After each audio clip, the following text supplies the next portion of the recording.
Welcome back, everybody. I'm Adam, and this is my wife, Leslie. We have 6 kids. For the past 10 years, we lived in a big farmhouse and homesteaded on 5 acres. Now, we're living in a 30-foot RV, traveling the nation to tell the stories of the 21st century American homesteader. A grassroots movement is happening in America. Average folks like you and me are returning to the land and rediscovering what it means to grow their own food. We are here to tell their stories. So join us on this journey. If you like what you see, subscribe to the channel and share it with your friends. In last week's episode, we stopped by Justin Rhodes' multi-generational homestead. We got to see how he's stewarding the land not just for himself, but for the future of his family. We gleaned so much, and it was amazing to see his kiddos fully involved in the process.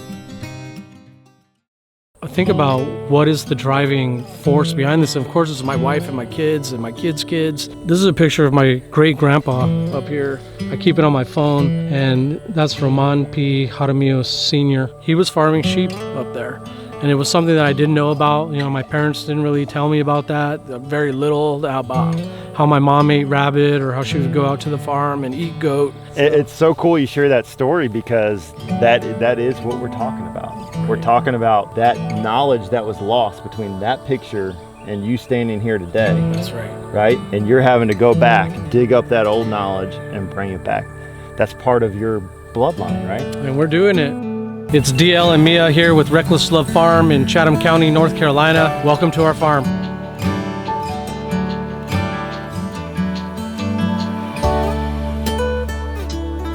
Yes, so we have 13 acres here in North Carolina. We've been here for about 5.5 years, almost 6 years. We moved here from Colorado. We were just west of Denver. We traded 10 months of winter for 10 months of summer. Here we have Nigerian dwarf goats that we milk. We make yogurt and cheese, and we want to eventually have a bigger goat herd for goat milk and maybe eventually get into goat soap and stuff like that. All right, so here we do rotational grazing with our sheep. They have plenty of grass out here, as you can see. Now that it's getting into fall and the grass is starting to dry up and die, we like to leave it as long as possible so they have food to last for the winter. We don't add any supplemental food to them. We don't give them any grain to fatten them up or anything like that. These are only grass-fed lambs. We don't do any antibiotics or any shots on them. We're gonna drop this fence and we're just gonna let them loose and let them do some free grazing. Come on, lammies. Come on. Come on, lammies. Hello, they all have names. Hello. Hello. Hello. But we love them. We love our lambs. We love our sheep. They're amazing animals. They're afraid of the fence because they think it's on, but it's off, and so there they go. We just let them graze. We have a pond over there they can drink out of if they want to. We got into sheep because we had Nigerian dwarf goats. Go down with that. And we started renting our goats. It was Reckless Love Farm goat rental. And so we still do it now. We still do quotes. We were really busy during the shutdowns and people staying home. We put them in neighborhoods and residential areas with this fencing so that the goats could eat weeds. And then my mom in New Mexico, she lives downtown in New Mexico, and she sent me pictures near the railroad park and said, look, the goats are eating the weeds here too. And there's also sheep in there. It was that day I said, I'm getting sheep. That's all there is to it. It was originally to get sheep to do weeding jobs. And now it's turned into, we're breeding them so people can build flocks. They can build their own flock. They're naturally polled, so they don't have any horns. Naturally polled means no horns, and we like that about them. They're super docile, they love kids, and they rarely make any noise. They fertilize the entire area. We keep them in rotational grazing so they can just move from section to section where we want them to eat the grass, and they keep it down pretty good. So this year in March we had all of our lambs born on 1 week, which was pretty amazing, and it was 14 lambs we had born in March. It's a salt lick for sheep and goats, but really. So when you talk about rotational grazing, share a little bit more about that and how you do that, because you have how big is this area that they can graze here? Yeah, so this area here is probably about 10 acres. I do have another fencing area over there, and then we have the back pastures as well. And so it really, I think, you know, listening to Justin Rhodes, my friend Stony Ridge Farmer up here in North Carolina, and they're doing the rotational grazing that they're doing, it just makes sense. It makes sense because they'll eat where they want to eat. And so rotational grazing puts pressure on the land where you want them to eat. Yeah. You're taking out the decision, you're removing their decision to eat where they want to eat. Although we do let them kind of free graze now. It's the end of summer. It's still pretty hot here. It's still about 90 degrees or so, and so we want to give them flexibility to walk around, but you know, at nighttime, in the morning time, we want to keep them focused on a specific area, and so we use our electric fencing to keep them in. It's Premier One fencing, keeps them in, keeps coyotes out. So one thing Justin said when I was over there was, you know, there's certain areas of grass, organic material that animals can get to that they feel is like, I mean, it tastes to them like candy, right? Right. So if you have candy grass over here and, you know, broccoli over here, Right. they want to continually go back to the candy grass. That's right. And so what you're doing with rotational grazing is you're keeping them from that candy grass so that it has time to grow back, Right. replenish the nutrients in the soil and all that good stuff while they go eat the broccoli for a little bit. That's right. And it's a lot of work. You know, we do have to move them. We don't do it by a time frame. A lot of people say, well, how long do you leave it? We look around, and if it looks to me like it's getting bare or there's a lot of manure in that area, I'll move them. So here you are on 12 acres, herding sheep around, but your day job is IT work. That's right.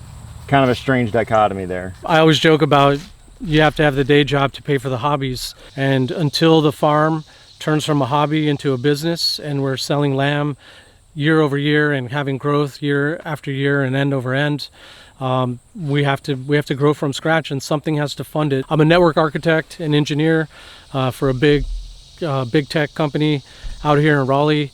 We do major sporting events, and I normally would have traveled 100 days out of the year before, but during the lockdowns of 2020, my travel got shut down, and I was able to be home 100%. And so something we've encountered over this journey so far is that the period of time of COVID really shuffled stuff up a bit, right? Gave people different perspectives. All right, how do I want to do for you? Turned you into remote work, and that changed your life. it really did. You know, I've always asked myself that. Like, I've never pictured myself to be a farmer or farming or excited about livestock or anything like that. I did have a horse farm in New Mexico back in the day. We did horses out there. Here we are in North Carolina 25, 30 years later. And, you know, I think about what is the driving force behind this. And of course, it's my wife and my kids and my kids' kids and their kids, and just seeing where we're at. I bought sheep to be as a part of a weeding team, and here I am having them produce meat and having them be produced to make flocks for other farmers, stuff like that. So, but this is a picture of my great grandpa up here. I keep it on my phone, and that's Roman P. Jaramillo Sr. And up in El Rito, New Mexico, just north of Santa Fe, he was farming sheep up there. And it was something that I didn't know about. You know, my parents didn't really tell me about that. Very little about how my mom ate rabbit or how she would go out to the farm and eat goat. So here we are figuring it out on ourselves. And I think about my great-grandfather there on his horse. That's pretty awesome. So that's you, Ro. That's me right there. It's so cool you share that story, because that is what we're talking about. Right. We're talking about that knowledge that was lost between that picture and you standing here today. That's right. Right? And you're having to go back, dig up that old knowledge and bring it back. That's part of your bloodline, right? And we're doing it. I have people email me and text me all the time. How do you do it? What do I do? How do I start? Where do I start? What do I do? Start where you're at. In Kansas City, with our little small backyard, I tilled the whole backyard, and we started planting in strawberries in our backyard in Kansas City. And that was 14, 15, 18 years ago that we did that, you know. And we didn't know what we were doing. I still don't know how to grow strawberries, but, you know, we're doing it. We're learning it.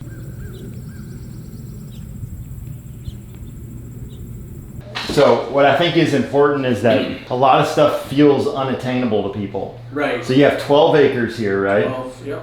And you want to produce meat, so you get the sheep, right? Most folks might think, all right, I need a big old shop or a walk-in freezer or a flash freezer or stuff like that. But at its core, this is a place that you can start. We have a deep freezer here. Are these all freezers or fridges? Yep, all freezers. So They're all freezers.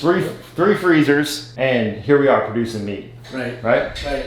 So we had a couple hogs here that we had 515 pounds of meat, and we needed the space. We brought this from Colorado, this freezer here. It's only been kind of our personal consumption. And so when you get inspected in North Carolina, an inspector will come out here, check your facility, check your freezers, check to make sure you're keeping them at temperature, and he'll do yearly inspections on you to make sure that you can sell meat from your farm.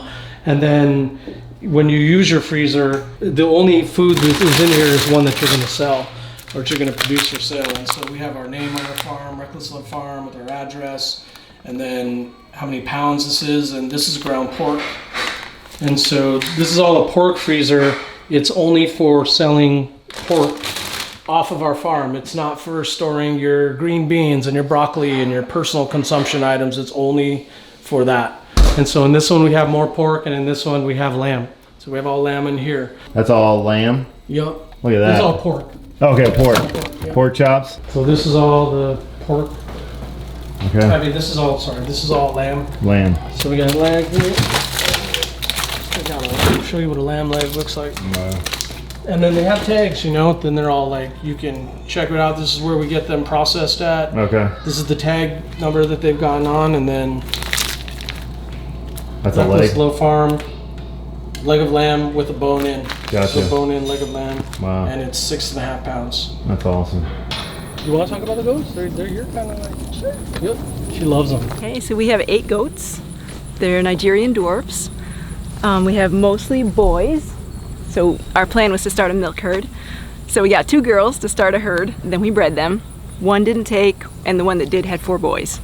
So there went our milk herd.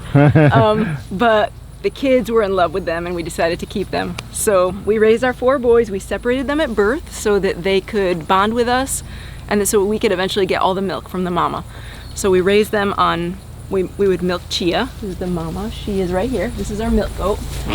So so at birth we separated them, continued to milk Chia, got all the colostrum right away, gave it to the babies, brought the babies in the house, raised them in the house for what, 2 weeks? And that's always a fun period. It was really fun. We did that with our pigs too. So. And then when they start jumping on tables, it's time to, you know, move them out to the barn. And so after, what was it? It's hard for me to remember the timelines, but after I think 2 or 4 weeks, we switched them to cow's milk, gradually, little by little. And then we were getting all the milk from Chia for ourselves. And so we bred Chia again last year, or the year before. She had a baby last year, hoping again to start our milk herd. She had 2 more boys. One survived, one didn't. So Benito is our latest baby. He's bigger than his mama now, but he thinks he's still a baby. And he was born April before last. So a milk goat will normally milk for up to a year after she has a baby. Yeah. Chia is still in milk, and it's been 15 months. So I still milk her every day. We use our milk for mostly yogurt right now. We've done cheese and different things, but yogurt is easy, and it's what I eat, so it's good. We don't get very much milk. We get about this much a day at this point. Okay. So it takes about 3 days to get a pint. Okay. So yeah. And did y'all use them for meat too, or no? No. Okay. We've talked about it, but they're too much like pets at this point, you know? So right now the sheep are our meat animals, and even that was an adjustment for me, I think, because I'm more kind of the animal lover.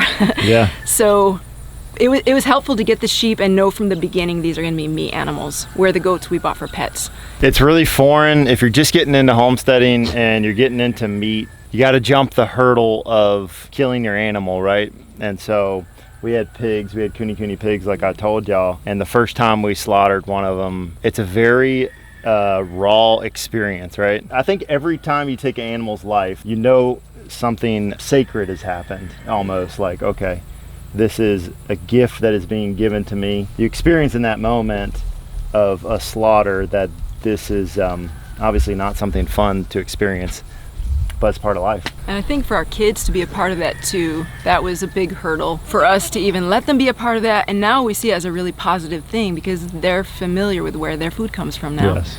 There's the connection between the life of an animal and the food that gives them life. Yeah. Instead of it being like, we just meet so many people who are just appalled that we, use our animals for food. And I'm so glad our kids have learned at an early age that this is where food comes from. This is where food should come from, you know, and to be grateful for your food, and there's a life behind that food. We've lost the connection between consuming food and where our food comes from, and so there's no better way to rekindle that relationship than by doing it yourself. So I love hearing that, especially for our kids to be able to experience it in real time. I think it does character development for them in that process, and a whole lot more than we would ever know. And if we can get back to that place where we realize, okay, I tended to this animal, I loved this animal, I gave it the best possible life I could, and now we're harvesting that part of the animal, there's something beautiful about that process, It's pretty awesome. We love our farm. I think that's another good thing for our kids too, to see the cycle of from birth to life to death. Yeah. And they're just seeing all of that, and it's become like just normal, just a normal part of life, that you're born and there's all that mess and then you die and there's all the tears, and for them to kind of process that so many times, even this year we've processed that, I think. And guys, this is why it matters to buy from your local farmer, because this is the care, the thought, the love that they're putting into their animals. If you go and buy some of their goat milk, you get a story behind it, right? If you go and buy some of their sheep meat, you get a story behind it. So it makes a difference. Every decision not to buy from a big, large producer, but instead buy from a local producer, makes a difference. It supports folks like you guys. Guys, this was amazing having me out. What y'all are doing here is absolutely amazing. So thank you so much. DL, Mia. Thank you. Where can everybody find you? RecklessLoveFarm.com, MiaLucero.com. We're on Instagram. We're on Facebook. Reckless Love Farm.